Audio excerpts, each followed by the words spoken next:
Ladies and gentlemen, this is your tea time champion, Theo Ivory, and you are now listening to Wrestling with Entertainment.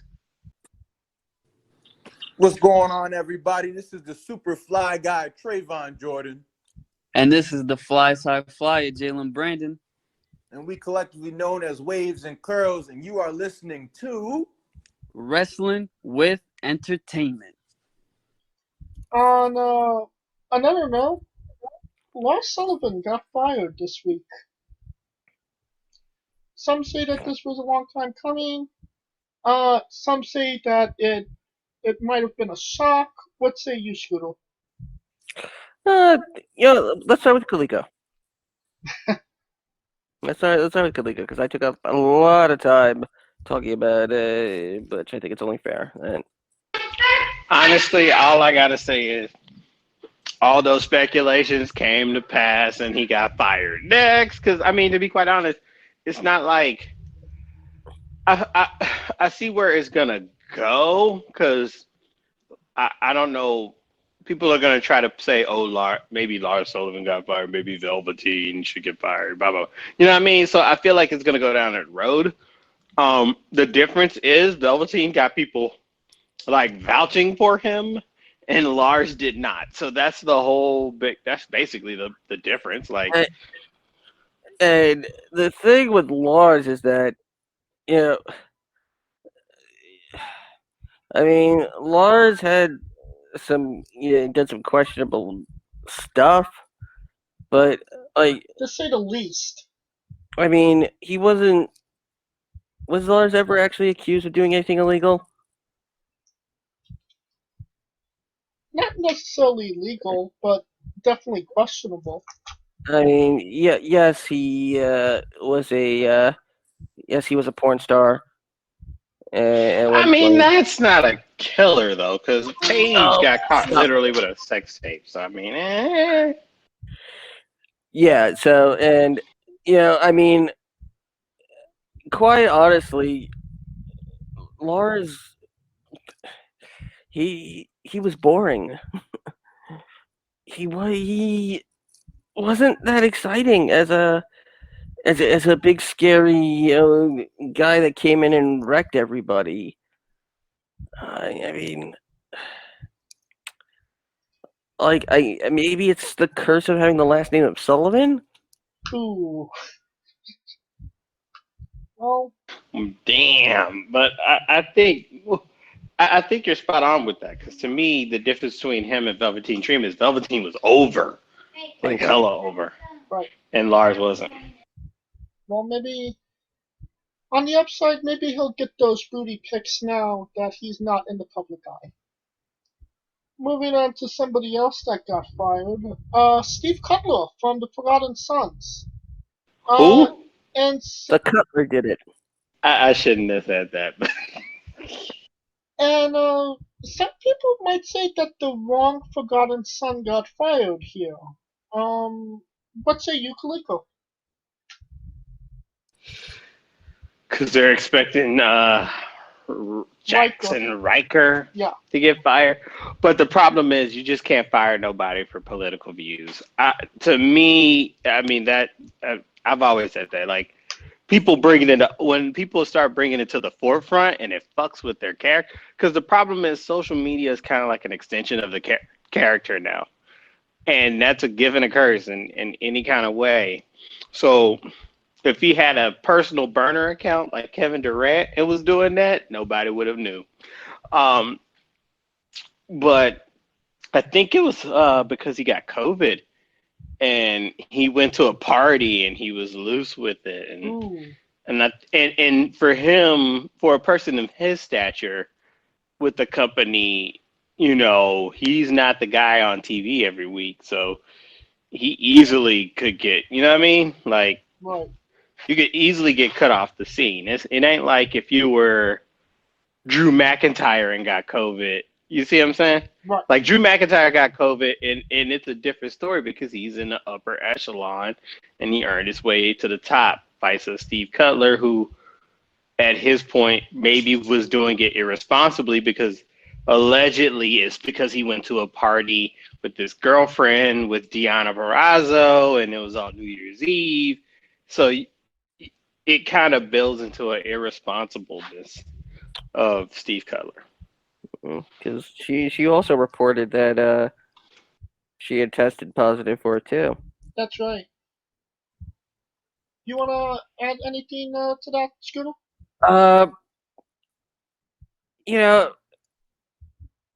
the the Suns were being brought in as Corbin's right hands. As far as we know, Wesley Blake is still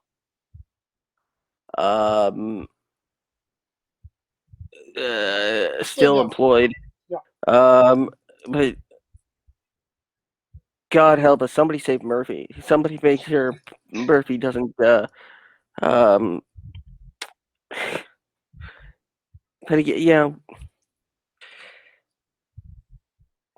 Steve Cutler was, I mean, that's really like the most generic name. Like, I remember an episode of ECW on Sci-Fi when it was and I'm not sure if it was the same. I believe it was John Cutler, and Mike Adamle said, and I think it was John Cutler against Kofi Kingston, and Adamle came out with the stupidest dad joke ever. I go, if Kofi's opponent wins, then the Cutler will have done it. The Butler did it. Like, oh my God. But nobody will miss Steve Cutler. I'm sorry. Maybe it's time for Blake and Murphy to reform their team. You know, that won't actually suck. I mean, they tried singles. It didn't necessarily work. Time to go back to what's worked. On the AEW news, side of news, 2 weeks ago, the episode which featured the Good Brothers and the Young Bucks teaming was the most censored episode of AEW ever. Most notably for Gallows swinging the belt like genitalia and mimicking smoking joints. I mean, if you've seen these guys wrestle before, you know that that's nothing new that they haven't done in the past. But then again, that was online and not on a major TV brand like TNT. Am I right or am I wrong on that, Screw? You're right. But if you were watching it live, you did get to see everything in full. And I still have that episode on my DVR. But also probably not exactly censored for necessarily like those reasons. Mostly censored to get people talking about the fact that it was censored to indicate the possible line in the sand between Impact and AEW. So it's all really about, really at this point, really it's all a game of manipulating social media. Interesting. So, what about you, Clicker? Do you think this was a network issue, or do you think this is kind of a storyline issue?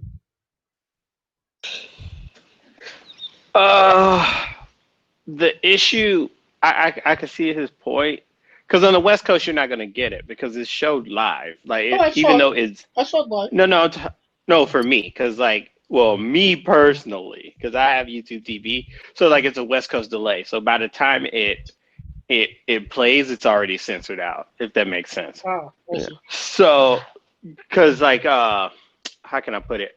most of the channels are ran on East Coast, with the exception of a couple of streaming channels that actually stream West Coast, and by the time you get it, it's censored. It, I think it is to get people talking. It's hard to define what that was, because I could see TNT doing it just off the rip. That, I mean, their biggest draw is TNT, and TNT is NBA, which is a family-oriented sport. So I could see it, but I can't see it because of the simple fact that AEW is supposed to be this wild, wild west, land of the free, home of the brave, wrestling,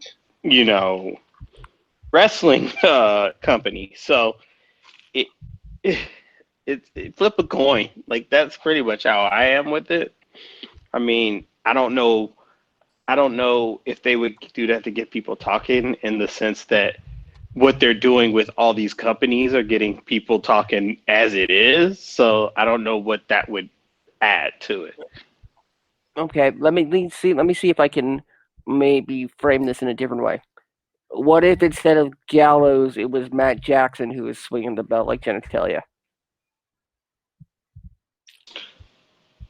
I mean, okay, I see your point. I see what you're saying, in the sense that it's basically AEW censoring Impact, censoring the Impact guy.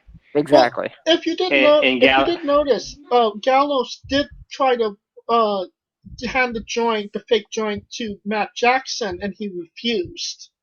So you might have a point there. But Matt Jackson is also like Mr. Executive Company Man now. Exactly. He's no longer the rebel, and that's the problem. Like, it was easy for them, and I love the Young Bucks, I love all of them, but it was easy to rail against these companies who have to toe that TV line. But now they're seeing the side of it that maybe they didn't see. Right. I mean, would you really try to highlight the fact that another team's champions are in your TV main event, and they're doing this stuff that's really bringing attention to them, that essentially they're possibly getting more over than your stars, so to speak. It's all in the cards. So, yeah. Oh, we'll get into that, because they are like trying to be the melting. They're trying to be like the Voltron of wrestling, and that's a whole other issue. It's a Megazord of wrestling. Exactly. Just continuing with AEW, this week on Dynamite, KENTA attacked Jon Moxley. Obviously, KENTA is a New Japan star, and we've kind of seems like AEW and New Japan has been doing this little dance in between for the last 2 years, so to speak, and I think they might be finally reach some type of deal to have KENTA on not only AEW, but possibly having a match next week on their TV. I think it's been announced. It is going to be KENTA. Yeah. And Moxley is super strong. Right. Is this big for AEW, or is this bigger for New Japan? I think Tony Khan's taken credit for it. So, I mean, saying that he allowed, basically that he allowed it to happen. So I could see this as maybe Moxley now leads up another faction. It's a wait and see. It's really wait and see at this point, because like the Impact situation. I mean, honestly, I'll be honest. I didn't watch. I only read the results, and when I saw Kenta, I gasped because that was really unexpected. Right. Well, in his Twitter, he if you saw his Twitter build up, it was coming. We just didn't know when, because he was like, he had like a little timeline where it's like, how far is Jacksonville from Orlando? Today's gonna be a good day, so on and so on. So yeah, he had it going. Hey, I gotta appreciate Kenta for what he did. I mean, you don't come to my house and attack me. No, I'll come to your house and attack you. And one of the other things I found interesting is, Kenta's Bullet Club. Kenny Omega used to be Bullet Club. Gallows and Anderson invented Bullet Club. So I'm a little interested to see the Bullet Club side of whose allegiances lie where, and if this continues. Except Jay White said, "Ain't no damn Bullet Club." He made it clear. And the interesting thing with this New Japan thing is that in the screenshot, because I watched it when they announced the match next week, they recognized Moxley as the IWGP United States champion. So that's where it's the wait and see approach, because keep in mind, he was the AEW heavyweight champion. They didn't even bring up the fact that, oh yeah, he's also dominating this other company. But now, since they're dancing, now they want to recognize the championship. Right. And switching to the New Japan side of things, New Japan is on Roku now. Is that in the Roku channel? That's a big thing for them, correct? Yeah, I would definitely say it's a big step. Pluto TV is now opening up more wrestling channels as well. Instead of focusing just on Impact and TNA. That's specifically a channel for pro wrestling. So this is really a great time if you're looking to discover things that aren't Raw, SmackDown, or NXT. Now you've got more options than ever. Yeah, you'll have to invest a little bit of work,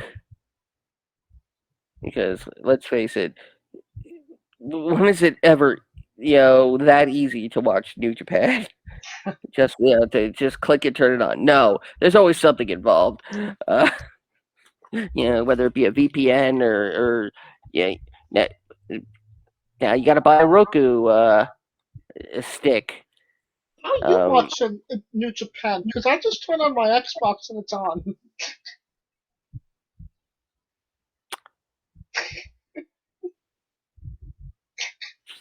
Well, I used to get it by other means from the internet, but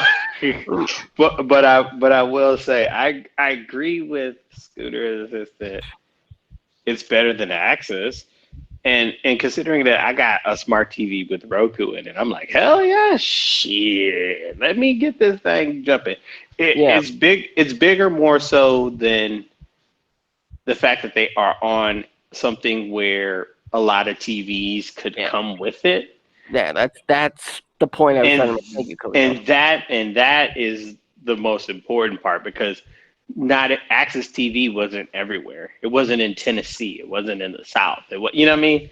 It was barely out here on the West Coast. So I think the ability to enter more homes just by default of people buying smart TVs is a fucking smart deal. And earlier this week, Jay White returned to New Japan Pro Wrestling. The blood's in the mail. Oh, thank you. Scooter, you wanna elaborate a little bit on? Nope. Oh, he's ready to gloat.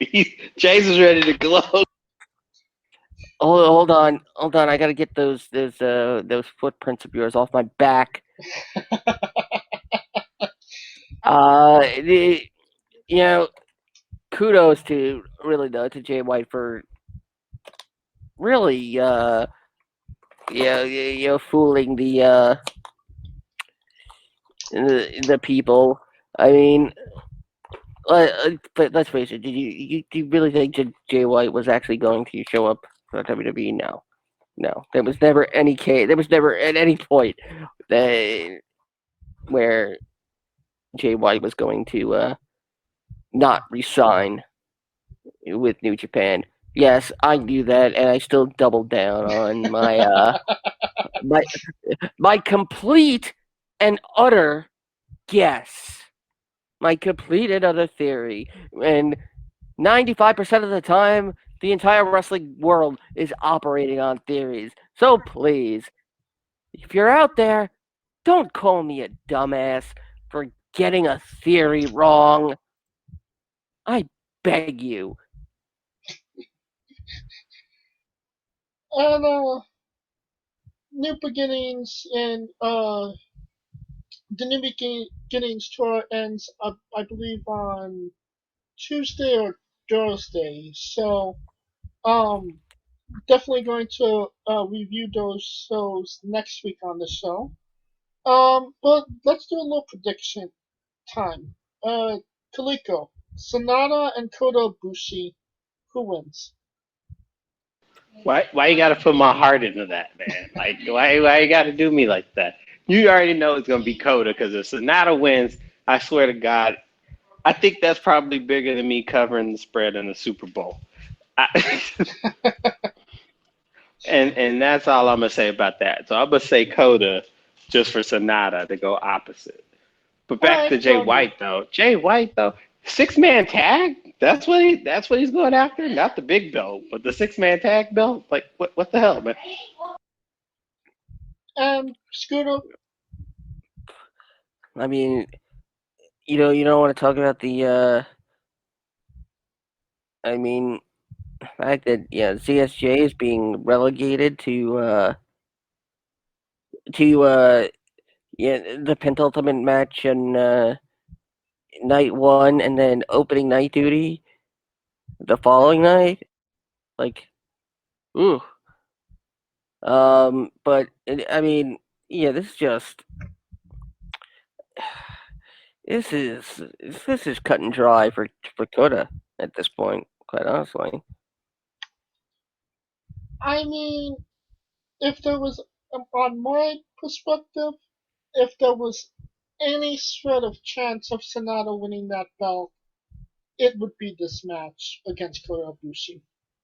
I don't think that New Japan is fully confident in him, and Kota Ibushi as champion. I think that the fire burned brightest at Wrestle Kingdom, and it kind of went out since. And I would be maybe looking for somebody that will bring that fire and represent the company maybe a little bit better than Kota has in this past month. I mean, you do have you do have Castle Attack at the end of the month, and then you have Genesis, and then Taku, and then the possibility of Wrestle Dynasty, which, let's face it, probably won't happen. No. But I think New Japan, they have those like coming up, but they're still doing the wait and see approach because COVID is still running rampant, and they are still going into soft lockdowns every now and again. You know what I mean? Yeah. Yeah. And Yeah. And this is a company that was known for really planning everything out, like years in almost advance, to the minute. right? And now they have to really play it by ear. Kind of like a WWE schedule, so to speak.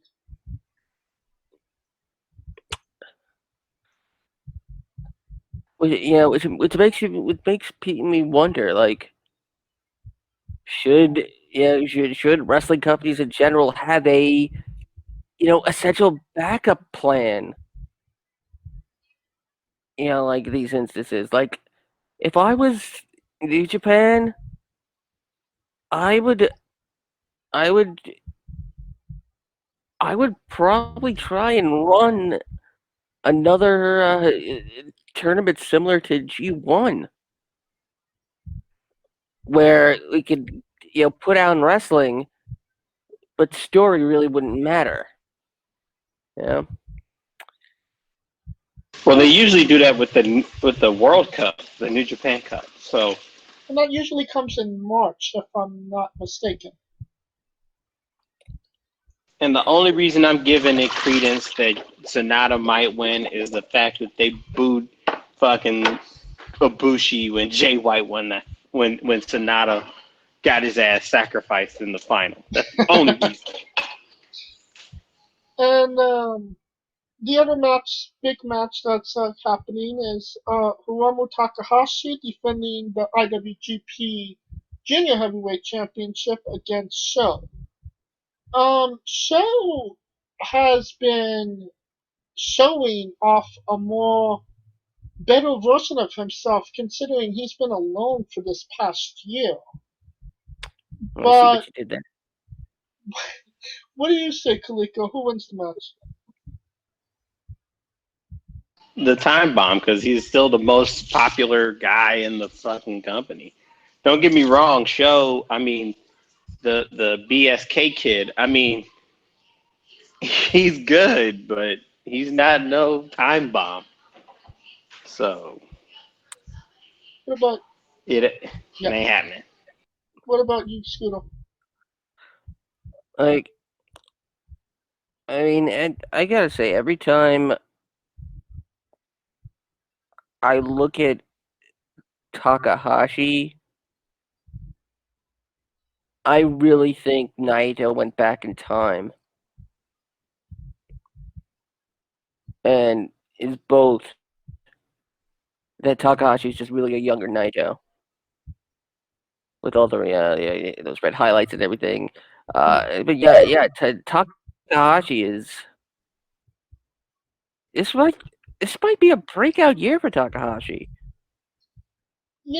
He's been making a push for that Junior Heavyweight Championship to main event Tokyo Dome.